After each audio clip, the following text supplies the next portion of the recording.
भाषा प्रारंभ में कोई लिपिबद्ध भाषा नहीं थी, लिखित भाषा नहीं थी, क्योंकि लिपि का आविष्कार ही नहीं हुआ था। जब शुरुआत प्रारंभ काल में, आदि काल में, आर्यों के समय जब अपने भारतवर्ष की स्थापना हुई थी, उस समय केवल आदान प्रदान का माध्यम मौखिक भाषा था, शिक्षा का माध्यम मौखिक था। एक पीढ़ी से दूसरी पीढ़ी में वही मौखिक संग्रहण ही होता था।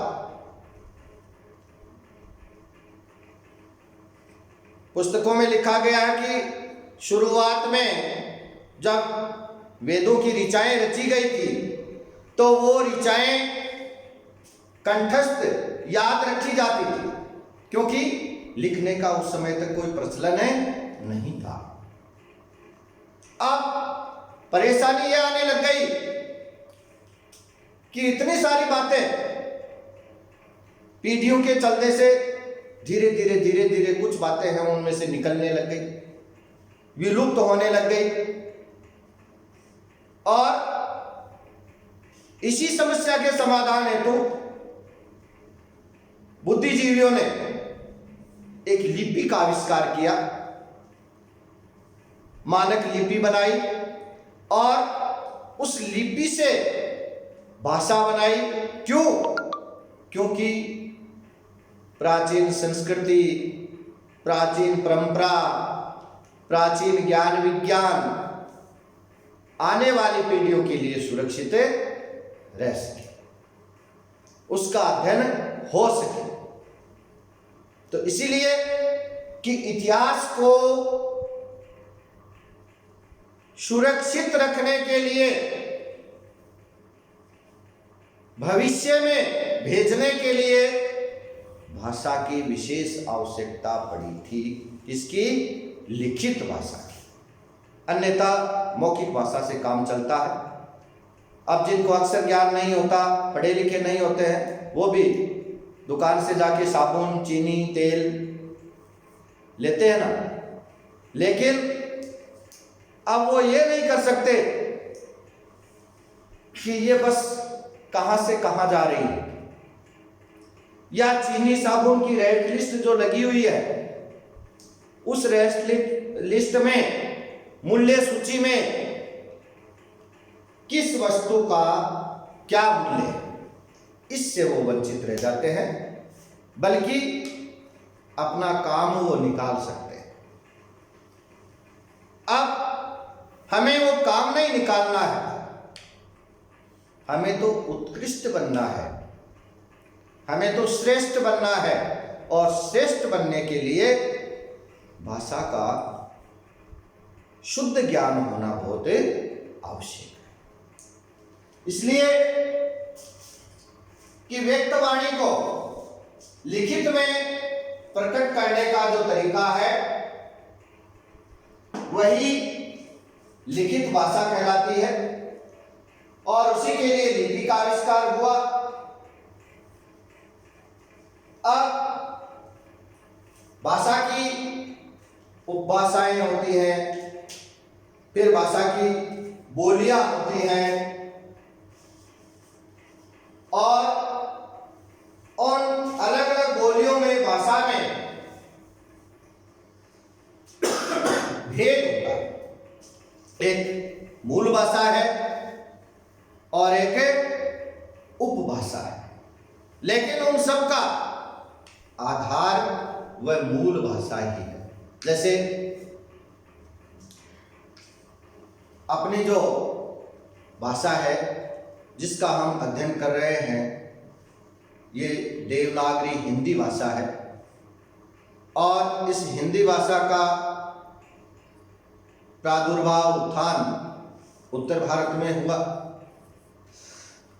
उत्तर प्रदेश के आसपास के क्षेत्रों में हुआ, लेकिन वहां भी इस भाषा को जो बोलने का जो तरीका है, लिखने में एक जैसी लिखी जाती है, लेकिन बोलने का जो तरीका है वो अलग अलग है। जिसको अलग, जैसे अवधी है, ब्रिज है, मागधी है, कन्नौजी है, गढ़वाड़ी है, राजस्थानी है, गुजराती है। तो ये सब क्या है? इसकी बोलियां हैं, उपभाषाएं हैं। और इन उपभाषाओं के द्वारा हम मूल भाषा में प्रवेश करते हैं।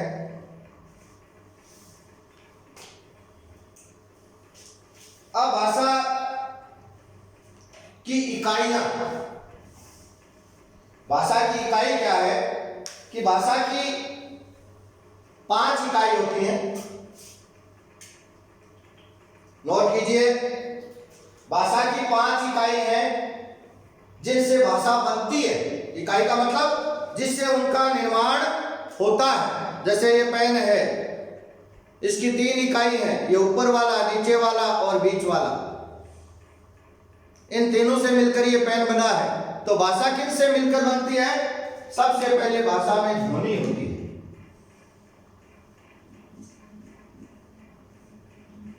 पहली इकाई भाषा की है ध्वनि। ध्वनि आप जानते हैं,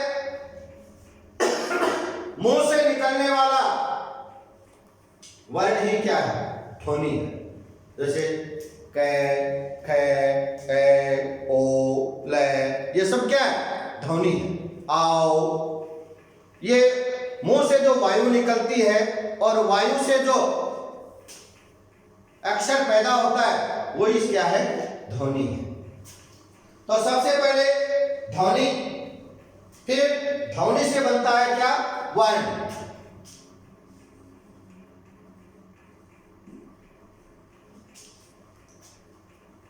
ध्वनि से वर्ण बनता है। आप जानते हैं कि वर्ण क्या है? कि मुंह से निकलने वाली वह सूक्ष्म ध्वनि जिसका विच्छेद नहीं किया जा सकता है, वो वर्ण है। सबसे छोटी ध्वनि होती है। वर्ण से शब्द बनता है।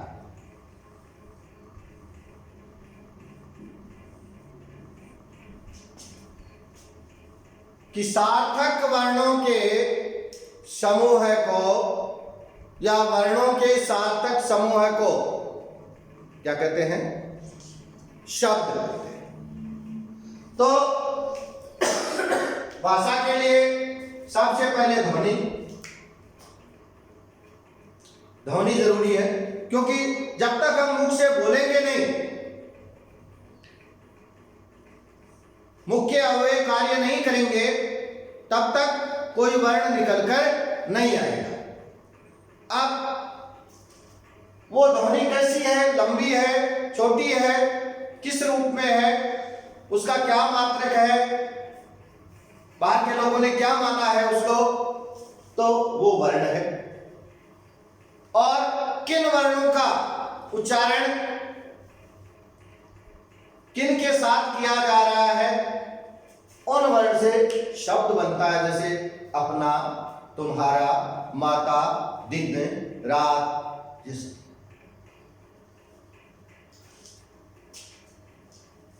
वर्ण से शब्द और शब्द से बनता है पद। चौथा जो भाषा का तत्व है वह है पद। जैसे मोहन। अब मोहन का, माता का, स्कूल का, ये क्या बन गया? पद। शब्द का एक बड़ा रूप जिसके साथ सहायक शब्द होते हैं, वो क्या बन गया? पद। और पद के बाद भाषा से जो अंतिम रूप जो बनता है और वो है वाक्य। तो सबसे पहले मुंह से निकलती है छोटी आवाज, छोटी आवाज के साथ में कुछ और आवाज मिल जाती है, और आवाजों के साथ में और आवाज बन जाती है और फिर बहुत सारी आवाज बन जाती हैं, जिसका एक पूरी बात का एक सार्थक निकलता है, वो वाक्य होता है। सार्थक शब्दों के मेल को वाक्य कहते हैं। सार्थक होना चाहिए, वो बेअर्थक नहीं, वो वाक्य नहीं जैसे टै पै नै चै जा बचै, ये वाक्य नहीं बना जी। सार्थक होना चाहिए कि वह मेरा भाई है, यही वाक्य है। हाँ, मोहन माता पिता घर मकान, ये पद है, क्योंकि पदों से ही वाक्य की रचना होती है। और मोह है न, ये शब्द है, और शब्द मैं ओ न, ये अलग अलग कौन स्वर और व्यंजन का मेल होता है। स्वर व्यंजन के मेल से वर्ण बनते हैं और इनकी उत्पत्ति ध्वनि से होती है। तो यह हुआ आपका भाषा 2 नंबर का चैप्टर, जो भाषा का है आपका। अब वाक्य के बाद बात करते हैं हम हिंदी की बोलियों की। हमने चर्चा की थी, वो बोलियों की हम कल चर्चा करेंगे। कल से भाषा से फिर बोली बनती है, बोलियों से फिर कैसे कैसे लिपि का आविष्कार हुआ, कौन सी लिपि हम काम में लेते हैं, ये बात है। तो भाषा किसे कहते हैं, ध्वनि किसे कहते हैं, भाषा के कितने तत्व हैं, ये बात आपको क्लियर करनी है। नोटबुक में प्रश्न लिखिए, इनके उत्तर लिखिए। कल फिर आगे से स्टार्ट होंगे। धन्यवाद।